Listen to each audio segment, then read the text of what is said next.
pahiwa yung tabaluts eh. Kasi pahiwa ng taba. Ano po yung laman ng overload? Lechon kawali at saka chicharong bulaklak. Yung pang serve natin ng overload.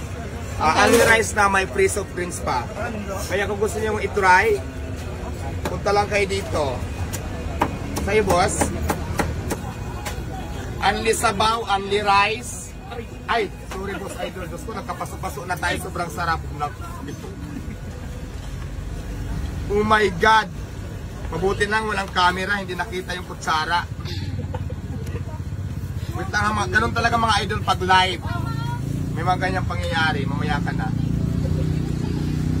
Hindi ko muna ipapakita yung kutsara, ang nalaglag kasi may camera.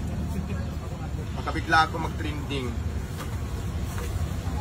May gulay, nasa ng kutsara. Nabili ko na po yung